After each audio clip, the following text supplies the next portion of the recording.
When we talk about movies, we often talk about what goes in the frame. Composition, lighting, blocking, but we spend much less time talking about the frame itself, the shape of the canvas, the aspect ratio.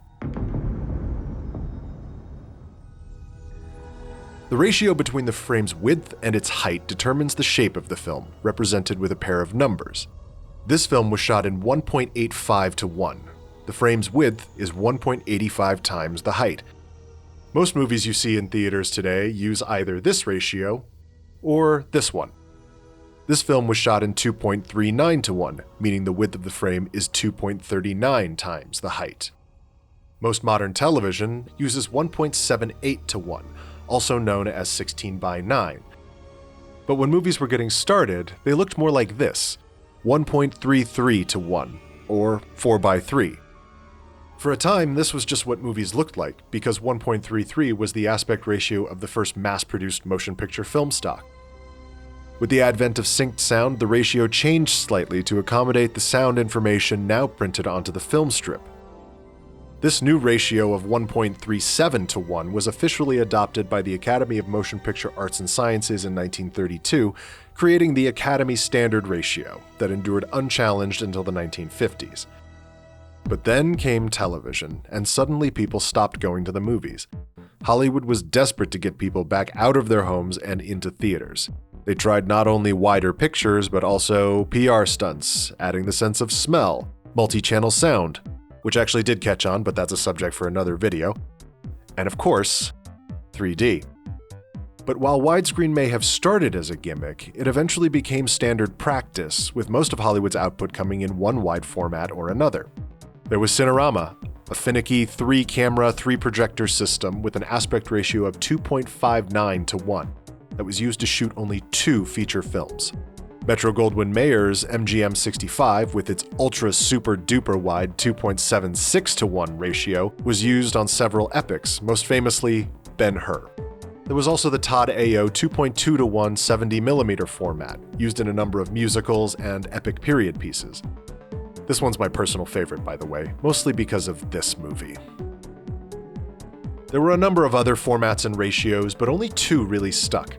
There was what 20th Century Fox called CinemaScope with its 2.39 to 1 ratio, and there was VistaVision from Paramount Pictures at 1.85 to 1. So early on, the choice of aspect ratio was not necessarily an artistic one, but more a decision made by the studio and their preferred widescreen method.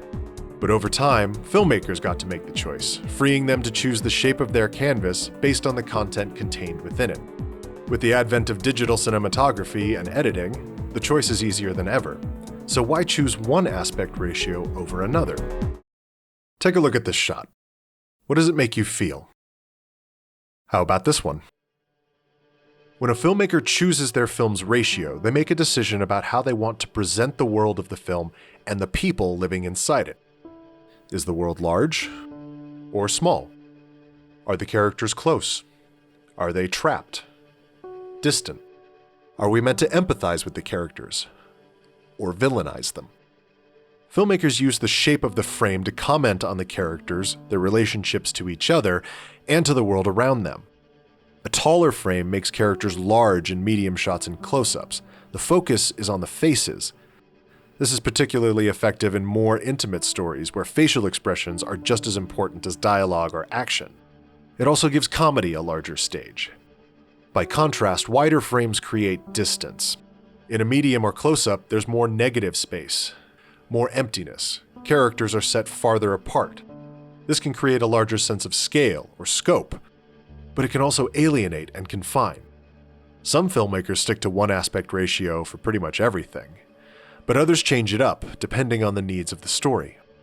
The shape of the frame gives the audience a window into the lives of the characters that is appropriate for describing how they live within their world. But how does this work in practice? One of the best recent examples of a filmmaker using the aspect ratio to tell the story is the 2015 drama Son of Saul, directed by Laszlo Nemes and photographed by Matthias Erde. The film tells the story of a man forced to work in the concentration camp where he is a prisoner, helping facilitate the deaths of more and more Jews like him. He's made himself numb to the horrors by laser focusing on his job. But Saul becomes fixated on the idea of giving one boy who survived the gas chamber only to be murdered moments later a proper Jewish burial. This task is nearly impossible, but Saul presses on with the same laser focus he applied to his job disposing of the dead. Saul's focus comes through not only in the dialogue and in Giza Rurig's performance, but in the frame itself. Son of Saul was shot in the now unconventional ratio of 1.37 to 1, and almost the entire movie is made up of over-the-shoulder close-ups like this, with a shallow depth of field obscuring what little of the world around Saul we are able to see. This claustrophobic camera work makes us feel the crushing oppressiveness of Saul's world instinctually, and even though Saul does terrible things to achieve his goal, his actions feel justified in the moment. Because in order to escape his oppression, there is nothing outside the task. The film isolates its main character by limiting our scope of knowledge to only what Saul knows. But other films isolate their characters by making the world itself the force which isolates them. With Blade Runner, director Ridley Scott and cinematographer Jordan Cronenweth helped give birth to the cyberpunk aesthetic design, framed here in 2.4 to 1. The film's cinematography emphasizes the relationship between the people and their city. The characters of Blade Runner are deeply lonely, and that is reflected in the alienating spaces they live in. People get lost on the crowded streets of LA. It's a sea of bodies scraping past one another. Being with one other person creates connection. Being surrounded by other people prevents it. But indoors, away from the crowds, it's all just a bunch of empty rooms. Light and shadow streak across the frame like in film noir, cutting people off from one another. So when that gets too lonely, they return to the oppressive outdoors, where the city itself towers above its citizens. We're not given the benefit of a tall frame to appreciate the city, and that's because the people living there aren't given that benefit either. The oppression of the city is made real by its skyscrapers receding to infinity, a concrete and neon cage for the people of 2019. But when we're dealing with the Tyrell Corporation, the source of much of the city's oppression, the wide frame serves to emphasize the scope of the company's influence, which can only be comprehended from a bird's-eye view. The shape of the canvas is just as important a storytelling tool as anything that goes on it. But it's not a tool that every filmmaker chooses to utilize. Comedies, especially dialogue-heavy ones, are usually framed in something like 1.85, because comedy faces are funny. But a lot of modern comedies go for something wider, like 2.35. But why shoot these movies so wide? The majority of the shots are just basic coverage of people talking. The frame doesn't say anything about the characters, how they perceive the world, or their emotional state. It's not that these movies are poorly shot. They just don't use their cinematography to emphasize anything about the characters. The camera is just recording it.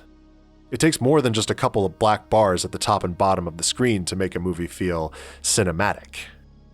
But like with anything in filmmaking, the rules are more like guidelines, informing a filmmaker's choice to follow them or not. Not all character dramas need to be shot in tall aspect ratios, and not all epic films need to be shot super wide. The TV show Fleabag is an intimate character-focused comedy that makes extensive use of close-ups shot in a wide ratio. But because the protagonist is alone in her grief, we can't get close to her, even when the camera does.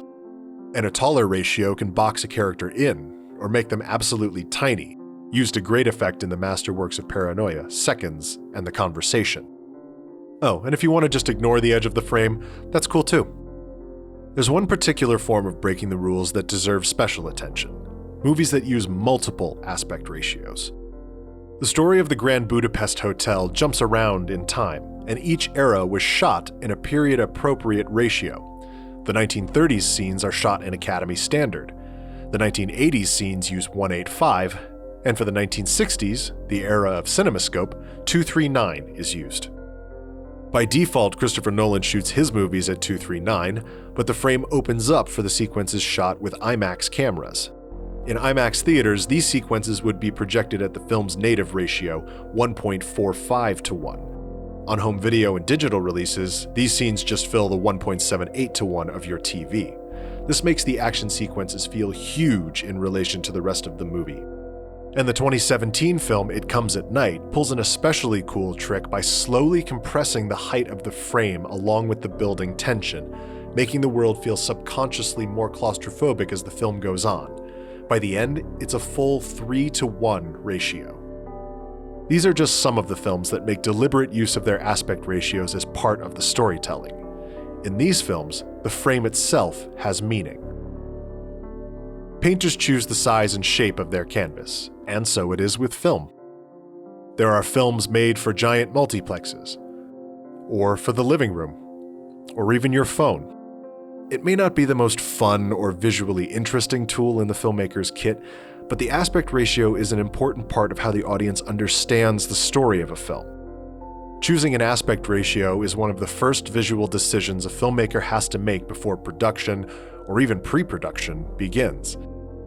And that choice has a subtle influence on us as we watch. It's such an important choice because it informs nearly all the other visual choices. Because more than anything, filmmakers direct our attention. And in order to direct our attention within the frame, they have to understand the meaning of that frame. Thanks for watching.